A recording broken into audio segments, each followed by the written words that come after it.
Pues el informe que hemos trabajado durante estos 2 últimos años ha pretendido visibilizar que hay un montón de mujeres, hay miles de mujeres a lo largo del mundo en diferentes continentes y en diferentes situaciones democráticas que están trabajando por buscar a sus seres queridos desaparecidos, familiares, amigos o personas de la comunidad,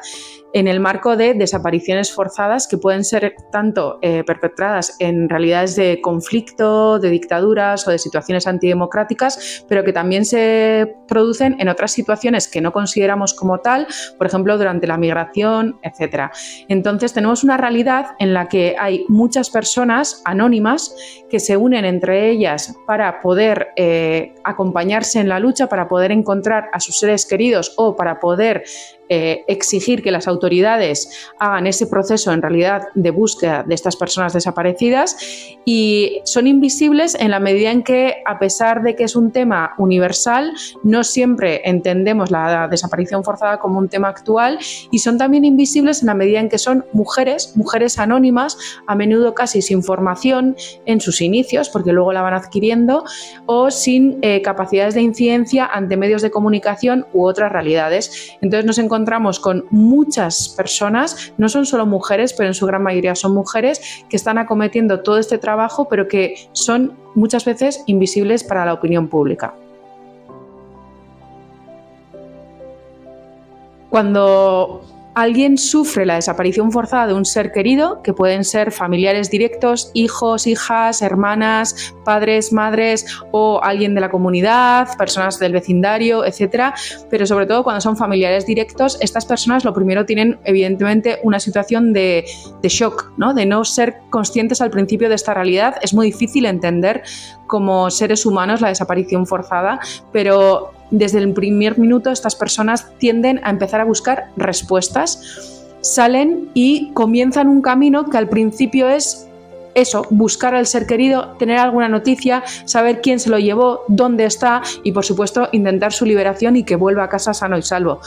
Una vez que pasan esas primeras etapas, estas mujeres empiezan a aprender a ir tocando puertas, tocan la puerta de asociaciones, de instituciones, en el camino van conociendo a otras personas, pero efectivamente, muy a menudo, obviamente, estas personas están muy solas en sus inicios, no siempre de hecho son reconocidas tampoco por todos sus familiares, no todas las personas de estas familias realmente sienten esa necesidad de buscar al ser querido o de enfrentar a las instituciones o a otros agentes que puedan estar generando estas desapariciones forzadas. No es un camino fácil, por tanto se encuentran con grandes muros, con bloqueos institucionales, con bloqueos también sociales de falta de comprensión en su propia comunidad de por qué siguen buscando a un ser querido, y en general enfrentan, bueno, pues una desconexión entre sus necesidades y lo que tanto las instituciones como la sociedad a veces les ofrecemos o entendemos que necesitan. De este modo, muy a menudo se juntan entre ellas porque es su único mecanismo para realmente volverse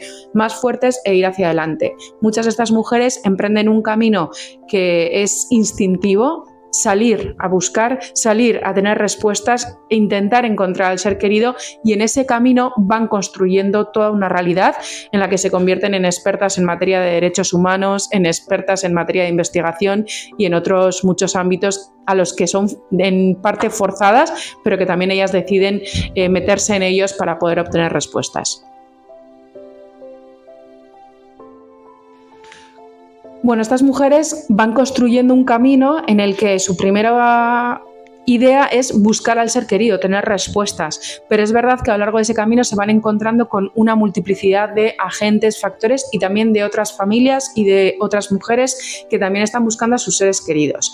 Estas mujeres utilizan diferentes sistemas para visibilizar la realidad. Puede ser incidencia ante instituciones públicas, uso de los medios de comunicación, uso de redes sociales, vínculos con la academia, con las universidades, etcétera, para incluso implementar sistemas de búsqueda, por ejemplo, arqueológica, o lo que necesiten pues de ADN y de otro tipo de sistemas de búsqueda de sus seres queridos. Implementan también, articulan relaciones con asociaciones, con personas del mundo del derecho, abogados, abogadas, y van poco a poco formándose y construyéndose y van articulando también un montón de formas. Estas formas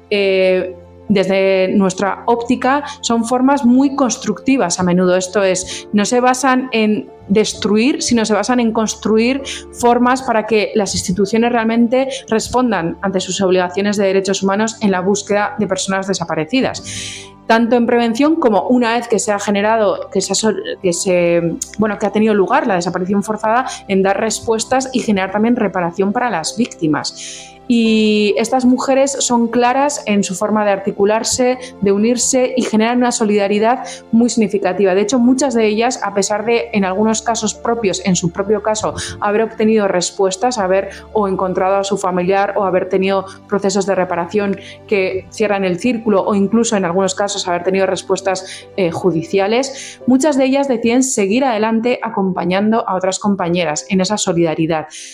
A su vez, organizan muchos actos, de sensibilización, actos públicos para dar a conocer la realidad de la desaparición forzada hoy en día y las consecuencias que tienen las comunidades, de manera que estas mujeres, muchas también se meten en procesos educativos, acuden a centros escolares o a otro tipo de instancias y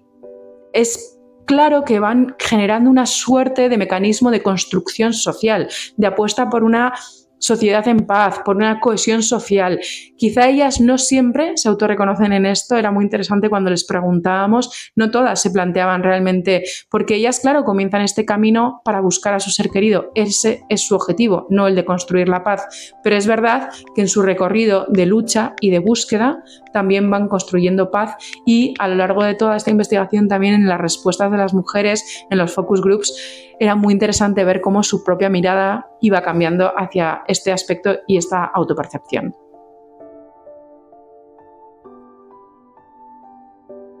Pues es verdad que desde las instituciones y desde las organizaciones sociales tendemos a tener un discurso que está enraizado y que realmente creemos en él, de que las personas víctimas, las personas supervivientes de todos estos conflictos, incluyendo de la desaparición forzada, son las verdaderas protagonistas de nuestras acciones. Pero la realidad a veces nos desborda, nos supera y es verdad que a menudo no siempre encontramos las fórmulas adecuadas para que estas mujeres realmente puedan ser protagonistas. Se trata, por tanto, de visibilizar realmente desde su propia percepción cuáles son sus necesidades, que no siempre, lógico, porque estamos en diferentes roles, van a ser las mismas que las de nuestras organizaciones o instituciones. Y luego es verdad que desde la sociedad civil tenemos que de algún modo garantizar que ellas pueden desarrollar su lucha y su búsqueda, pero también estar ahí cuando ellas no pueden hacerlo. Quiero decir con esto que en ese camino, en ese recorrido largo de búsqueda, de lucha por tener respuestas en torno a sus seres queridos o incluso por hacer realidad los derechos humanos de su comunidad, estas mujeres no siempre pueden estar dándolo todo, no siempre quieren ser las protagonistas, no siempre quieren estar al frente y en eso la sociedad civil tenemos un rol también para poder garantizar que entonces en esos momentos nosotras podríamos acompañar sin suplir y sin tapar ni obstaculizar lo que ellas deseen hacer. Y por supuesto las instituciones, recordemos que tienen obligaciones en materia de derechos humanos que incluyen también la prevención para que no sucedan más desapariciones forzadas, generar verdaderos sistemas para garantizar que la gente, por ejemplo, en sus procesos migratorios no sigue desapareciendo día tras día por centenares o por miles y que a su vez,